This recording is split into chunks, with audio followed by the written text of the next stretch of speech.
Welcome to it, sports fans. Thursday, the 24th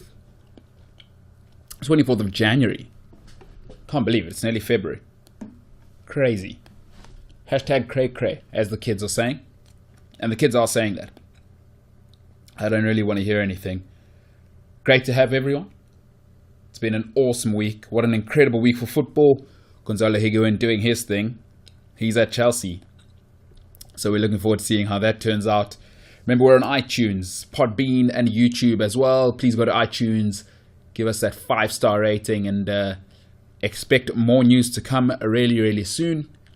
And the content will continue to get better and better. I'm having the time of my life. So we are on to episode 23. What are we talking about today? We are talking about, do I think Liverpool win the league?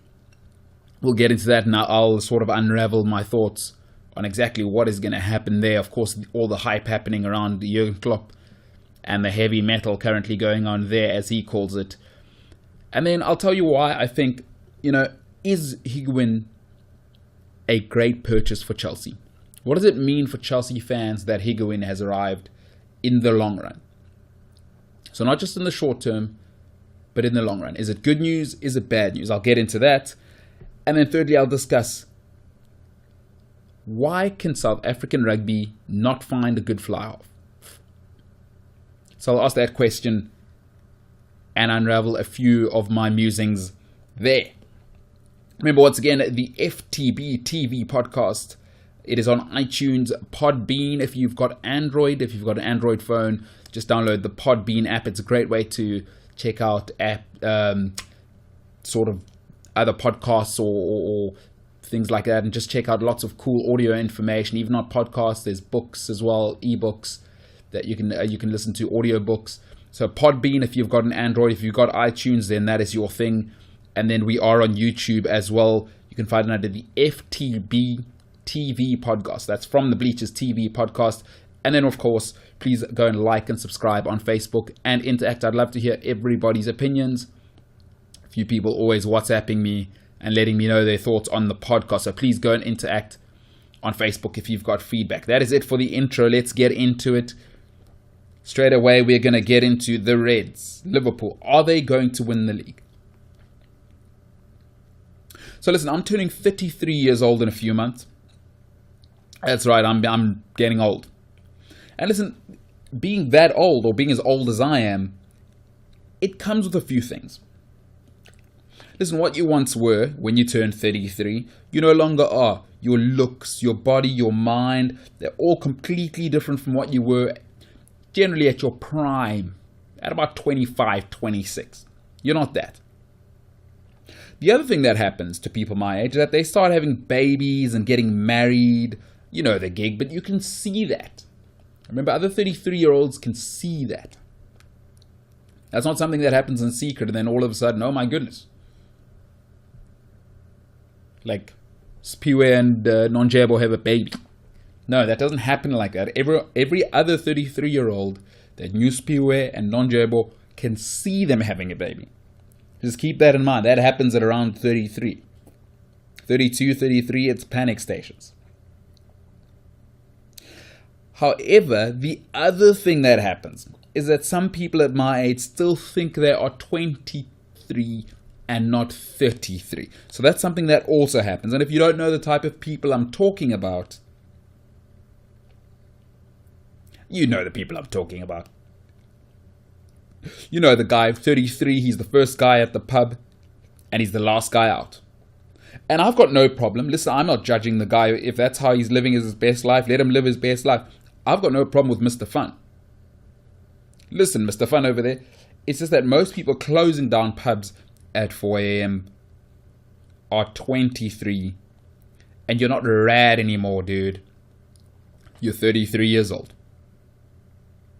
But the other thing that happens when you're 33, especially to ladies, but in general, I'm generalizing, but especially to ladies at 33, is that people start to date differently. When you were dating at 23 and a guy or girl called you the next week, they're way too needy. You're like, oh my goodness, I'm never talking to that person again. They are so needy. Now, if you're still single at 33, I promise you, eye contact, especially for ladies, I've got a few friends in this situation. Just eye contact is like a marriage proposal. All right? Just you make eye contact with a 33-year-old lady who's single. It's like a marriage proposal. Trust me. I know them. They're my friends. I'm 33. I know. My point is, the longer it is since you've sort of been at your peak, right, the harder it gets to be realistic about your decline. Because I still kind of wake up and sometimes I see myself as the 25-year-old beast of a dude who I used to be when I was strong and fit. But I'm 33 now. I can't do the things I could do when I was 25. And listen, anything that reminds you, you know, at 33, you still have those peak moments. No matter what it be, but anything that reminds you, right, of your heyday, you allow yourself to think, I'm back, baby. You ask anybody over the age of 32, 33, if they have just one moment of feeling like 25, they'll always be like if they train for like a month and feel fit and strong again, they're like, I'm back. I am back, baby. Listen, it's been 29 years since Liverpool won. The Liverpool Football Club has been the champions of England. Keep in mind, and here's what's made it, I think, the most torturous. Keep in mind that until 2009, Liverpool had won the most titles in England with 18. To go with that, of course, that famous night in Turkey, in Istanbul, they've won 5 Champions Leagues. Nobody has come close to that in England. So this is a club which 30 years ago, in America, they would have called them the prom queen. I didn't stutter, I said 30 years ago.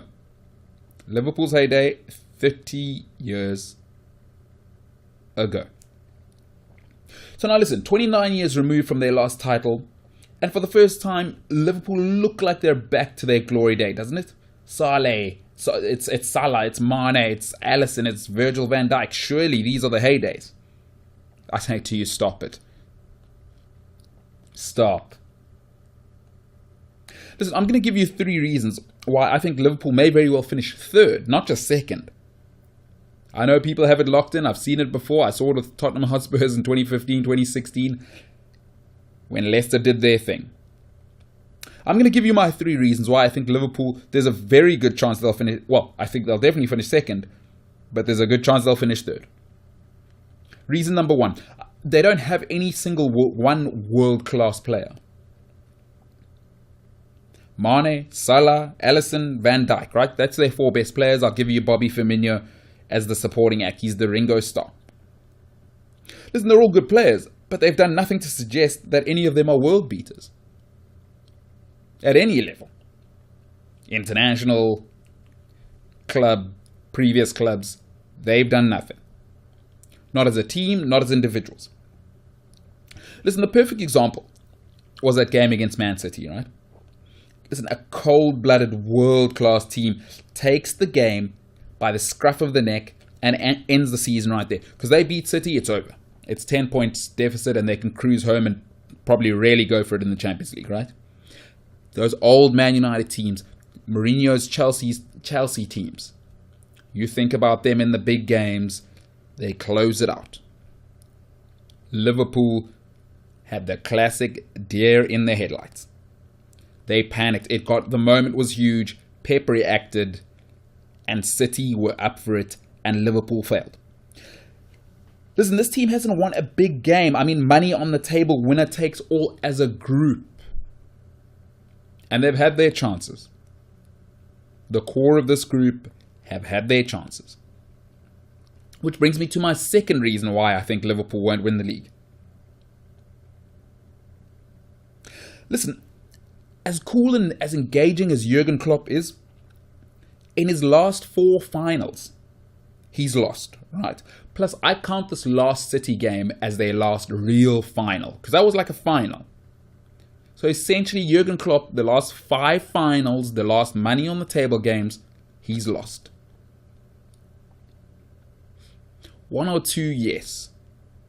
When it's 5, you got to start investigating and saying, is all the show, is all the pageantry covering up for a man who can't quite get it done? Pep, a little less pageantry. Fergie, no pageantry. Mourinho, no pageantry. A little bit of cheek, a little bit of devil, but Mourinho is not that guy that the media loves. He's not selling himself to anybody. He just wants to win trebles everywhere. Remember, Mourinho, 2 trebles. Klopp's lost 5 big games and 4 real money on the table finals he has lost. 2013 Champions League, 2016 League Cup, 2018 Champions League, 2016 Europa League final. All of those are finals, no wins. That's not going to work. Listen, 2012 is the last time Jurgen Klopp delivered a team to the promised land. That's 7 years ago in football. That is a lifetime. That is a lifetime. 7 years ago was the last time Jurgen Klopp won a trophy. The third reason is the most troubling of all if you're a Liverpool fan. Because you can't control this reason. Everything else, at least, is in the hands of Liverpool as a club. This one is not in your hands, because the third and most important and probably the biggest reason is Manchester City. Listen, now this isn't Liverpool's fault, of course, but Man City haven't had at any stage their full strength first team. And people might say that's crazy. They've got Bernardo Silva, they've got Riyad Mahrez, they've got, Fernandinho, they've got all these guys. But listen to me, all right? Salah, Mane, and Virgil van Dijk have all played over 2,300 minutes this season in all competitions. Right? De Bruyne has played under 800 minutes this season. All season. David Silva, Benjamin Mendy, and Sergio Aguero have all not played 2,000 minutes. Mendy's just played over 1,000 minutes. Just over 1,000. So City's top 5 players, that's half the team, right? De Bruyne, David Silva, Benjamin Mendy, Sergio Aguero, they've all played less than 2,000 minutes. Salah, Mane, VVD, over 2,300 minutes. And they don't rotate. Liverpool don't rotate. They don't have another Salah. They don't have another Mane. They don't have another Firmino. City can really rotate. Because in Sterling, Leroy Sané, Mahrez, you get to rotate that midfield. Gundogan comes in. So that rotation will be important. Because listen, when the gap is only 4 points with 15 to play, and there's one man to back, because I would say fatigue will come into it. We've seen before Klopp's teams coming around April, the legs start to go. Because he never has a big squad. He never ever has a big squad. And to play at this tempo for a full season, and especially now with Man City pushing you, and the gap's only 4 points, and City haven't had their full strength team at all this year, and the gap's only 4 points. Imagine now De Bruyne's like a new signing. He's like a January signing. He's back to full fitness. Mendy's like a January signing. He's so fresh. David Silva, Aguero, they've had a month off. These are basically January signings, and they're probably the best players in their position in the league. Mendy, without a doubt, is the best left back in the league. There is no doubt about that. When he's on, Aguero's on another level. David Silva, maybe the best playmaker the league's ever seen. And then De Bruyne's who he is. So remember, they've all played under 2,000 minutes in the league. Oh, in all competitions. Listen, anybody who doesn't think fatigue is a factor with Klopp teams is deluded. Heavy metal comes at a cost. Right? Heavy metal comes at a cost. Essentially, what's happening now? Liverpool have 13 of 15 cup finals. Forget about Champions League. Forget all of that. In the league, if Liverpool win 13 of 15, that's all she wrote. But I've just told you, Jurgen Klopp, the last 5. So the last 4 actual cup finals, 2013 Champions League, 2016 League Cup, 2018 Champions League, 2016 Europa League, and then the last game against Manchester City, they have lost. So I am not backing Jurgen Klopp to win 13 or 15 games because it is now cup final. Every single game from now, trust me, Manchester City are going to bring the heat. I don't trust Jurgen, I'm afraid. I like him. His interviews are awesome, but he's not the guy. Liverpool fans, I don't know what to tell you. I don't know what to tell you. I guess you'll still have your history though.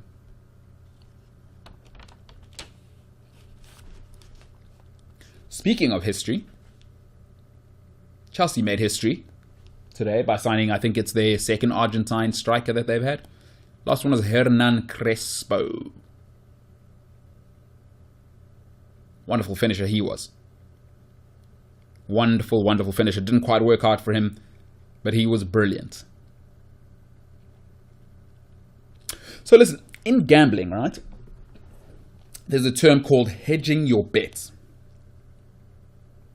If you're not a gambler, there's a term called hedging your bets. So basically what you do is that you make one bet. So you make your original bet, but you also make another bet, right, which ensures that you can't lose essentially on the original bet. You're basically covering that first bet. If you lose that, it's okay. In fact, usually you're going to make a profit even if you lose on your original bet. Hedging your bet. If you don't quite understand that analogy, let me simplify it for you. Let me bring it closer to home. Probably more for guys, but for human beings. So let me simplify it. Let's say you meet a person who you like and you see each other, in inverted commas, for 6 months romantically. And she asks, are we dating? And you say, no, we're vibing. Knowing that your dream girl or dream guy is about to be single. In that situation, you can't lose. Either the girl you're with says 6 months, make a call and she dumps you, or you know your dream partner is about to be single soon. That's called hedging your bets. This, ladies and gentlemen, and Chelsea fans, is what Chelsea have just done by signing Gonzalo Higuain. Personally, I've been saying since November that Chelsea should move on from Surrey. But now, Roman Abramovich has pulled the Ubermensch power move of the millennium. The Ubermensch power move of the millennium. Tell you what he's done here. He's now given the 60-year-old Surrey all the rope in the world to either hang himself or to pull himself up. And by pulling himself up, he'll pull the Blues up either into third or second. And that's all she wrote. Because now Eden Hazard will revert back to the left wing and Chelsea can see if, number one, does Hazard still have it for Chelsea? Because after some of the comments from Surrey today, whether taken out of context or not, he called him not a leader, he called him an individual.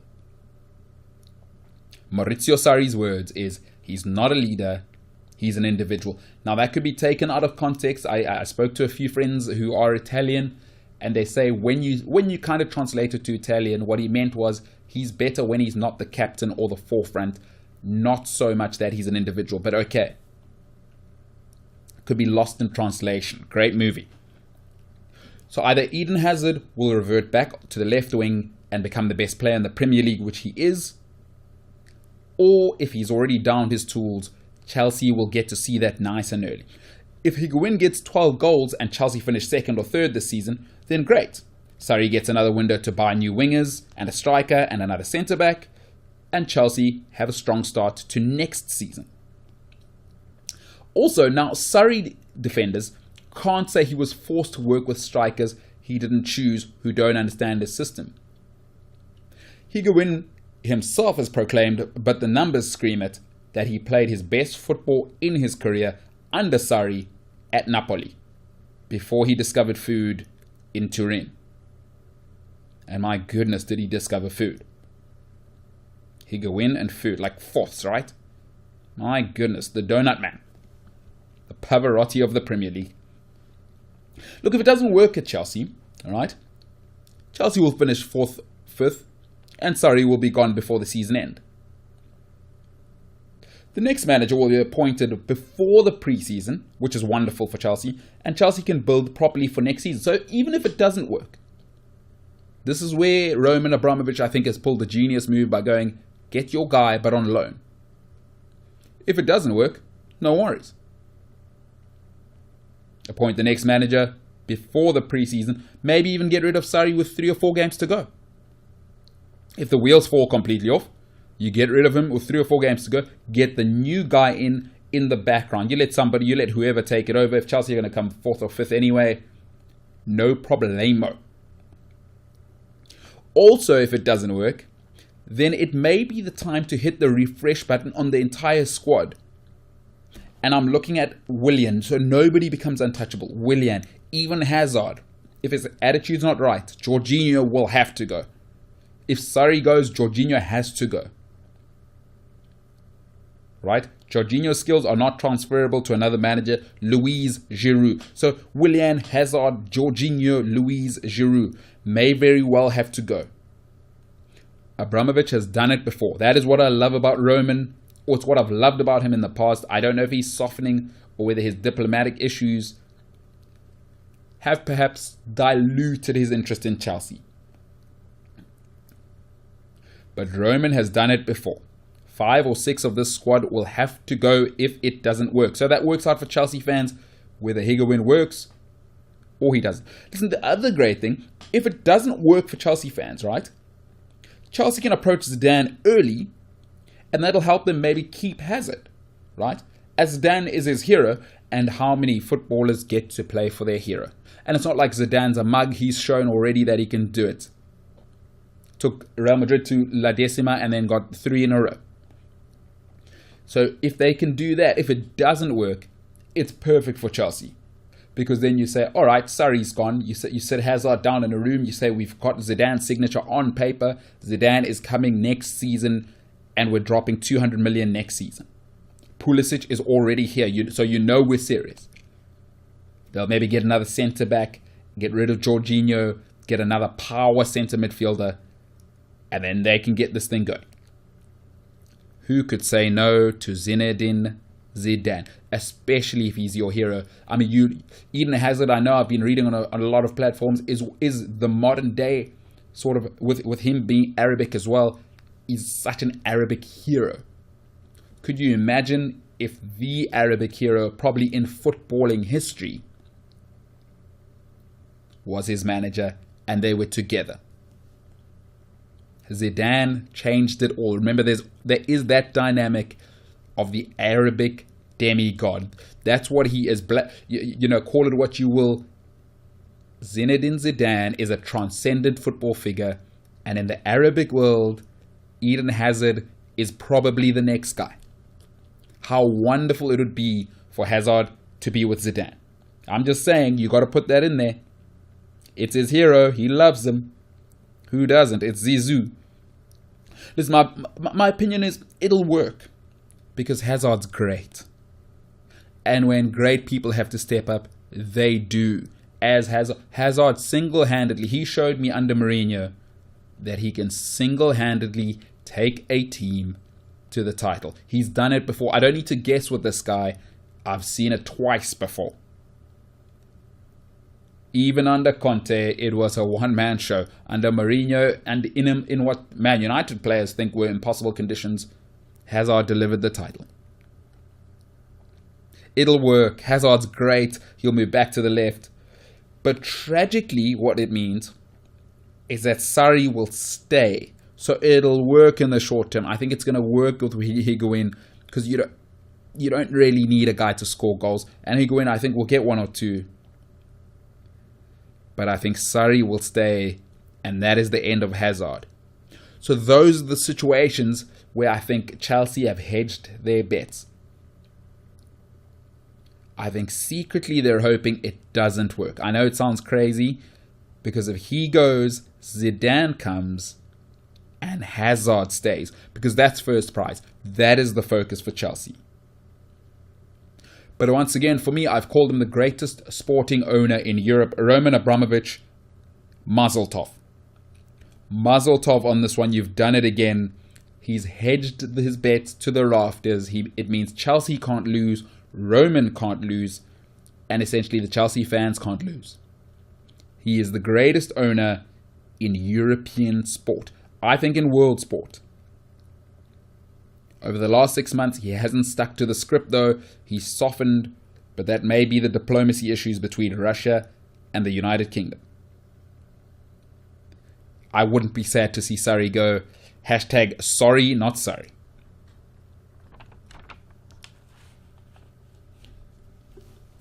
Moving over to the oval ball.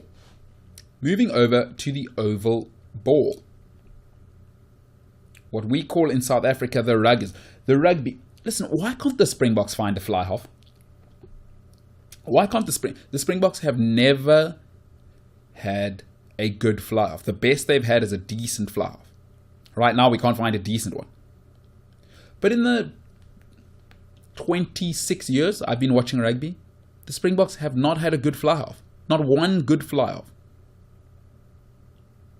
Listen, I'm going to give you a few names from different countries. Because this might outrage a few people. They're like, oh, what about so-and-so? I'm going to give you a few names. Wales had Stephen Jones and Neil Jenkins. Like, that's recent. They just came from Jones. They had Neil Jenkins before. Ireland went from O'Gara to Sexton, who's just won World Player of the Year. I'll talk about that in another podcast. But okay. Australia went from Stephen Larkham to Matt Gittow. Stephen Larkham to Matt Gittow. Listen, I don't understand why this hasn't been made like a national crisis in the Springbok camp, the press. I don't get it. Like, why isn't there a major press campaign? Like, South Africa needs a fly half. Look, I didn't see Nas play. But this should be a national crisis in South African sport. I didn't see Nas play. I can't comment on him. Everything I've seen, apparently he was the classic fly half and he could kick 60 meters. As soon as you're past your own 10-meter line, Nas Botha, he's your guy. And drop kicks. Apparently he didn't even know his inside center's name. Listen, what I can tell you is that I've seen all of them, right? From Stransky to Pollard, right? And it's been horror movie after horror movie after horror movie. Everybody keeps telling me about Honeyball. I keep telling them all he could do was tackle. Everybody keeps telling me about his tactical nous, this and that. I'm like, no, he had Nick Mallett, who had an incredible loose trio. And that's where he built the game around. But actually the game was also... Listen, he had Joos van der Westhuizen at scrum half. Stop telling me about Henry Honeyball. He could tackle and was decent. He's the one I think we've had that was good, actually. And I'd call him somewhere between decent and good. I don't think he was full-on good. He had his limitations. But the only difference between him and every single other Springbok fly half, and I guess this is why he's elevated, is that he would stand on the gain line and actually pass the ball to people flat. Plus he had go forward ball. He had like 5 or 6 world-class forwards and bruisers. And then he had Joos van der Westhuizen, who was an absolute genius. A playmaking number 9, very much like George Gregan. Joos was unbelievable. He had that size. He was a genuine threat with the pick and go because of his size as well. And remember, Joos could do it all. He could box kick. He was unbelievable. Fourie du Preez before Fourie. Didn't have the pass that Fourie had, but Joos was a mercurial genius. Listen, my 2-week-old niece could have looked good with Joos at scrum half. Joos was just unbelievable. My question is, what happens to SA fly halves who we constantly watch for what we call the baby box in the under-18 World Cup every year? Because we see these mercurial guys running flat with dummy runners, looking flash, pass kicking, showing all of the modern skills of the modern day 10. What happens to these guys? Like, listen to these names. Jannie de Beer, Louis Koen, Andre Pretorius, Bram van Straten, Mornay Steyn.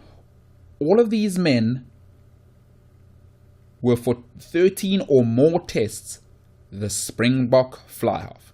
Like, am I crazy? Number 10 is the most important position in rugby, and we haven't found one in 35 years. I'm going to let that sink in. The Springboks haven't had a good fly-half in 35 years, and I never saw Joost play. People tell me he was great. The All Blacks went from Mertens to Spencer to Carter to Barrett. Like, that's not luck. It's got to be the coaching. It's got to be the coaching. It can be nothing but the coaching. Why do South Africans see no value in a quality number 10? This is why Springbok rugby is so up and down. Without coaching that position, without teaching our kids that the 10 runs the game. I don't care how big your forwards are. I don't care how dynamic your flanks are. I don't care how fast your wings are. If the number 10 doesn't control the game, you're toast. Look, until this changes in South Africa, we'll never dominate rugby, and that's sad because there isn't an easier place in the world for a fly half to actually play. Not in the world is there an easier place for a fly half to actually play, because the Springbok forwards are always massive. There's never been a time when the Springboks suffered with a small pack. So it's the easiest country in the world for anybody to be fly half. So if you're half decent, if we could just find a half decent fly half for 10 years, South Africa will be unstoppable. Just half decent. You don't even need a good fly half. If the guy can just stand on the gain line, if he can just tackle, and if he can just read the game. So I'm not asking for too much. He doesn't need to be Bowden Barrett's electricity. He doesn't need to be Daniel Carter. He doesn't need to be Andrew Mertens' game management. He doesn't even need to be that. Stand on the gain line, pass the ball, tackle, and be able to read a game. That's it. That's it. You don't need anything else. The easiest country in the world to play fly half. If you don't believe me, Joel Stransky and Butch James won World Cups as fly halves, and Butch didn't have to do anything. Percy did all the kicking, along with a 19-year-old Francois Steyn for poles, so no pressure there. And Butch was the third centre. Percy kicked for touch. Honeyball was, like, I look at Butch as like Honeyball light. Like having another centre. Like, no one's coming through here. We're just going to keep it solid and give it to our forwards. That's what Jake did. Butch James was Honeyball light. Butch didn't have to do anything that a fly half had to do. Percy kicked for touch and for poles, along with the 19-year-old Mercurial Francois Steyn. Like, I don't get it. It's the most important position. Somebody talk to me. I'd love to hear people's opinions as to why for 35 years we haven't made it a crisis. The media should be, there should be an outcry. Like, what is happening in this country? Imagine we had a decent fly half.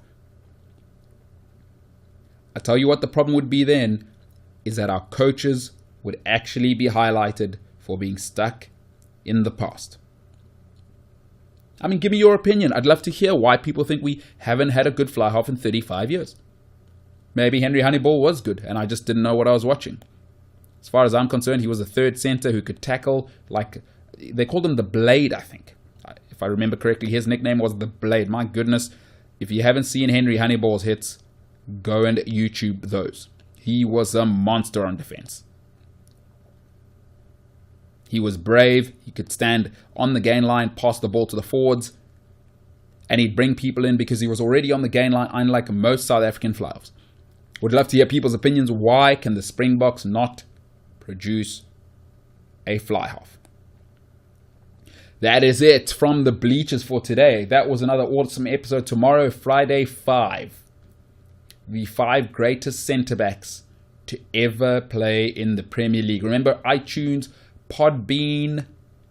Please go and rate. Give us a 5-star rating on iTunes. And go on Podbean and subscribe. On Podbean, if you've got an Android phone, Podbean is awesome because that does alert you every time I post a new episode. So please make sure to go and rate us, give us a 5-star rating on iTunes, Podbean. Otherwise, go and check us out on YouTube as well from the Bleachers FTB podcast, the FTB TV podcast. Otherwise, you can head on over to Facebook, and on Facebook, it is From the Bleachers TV.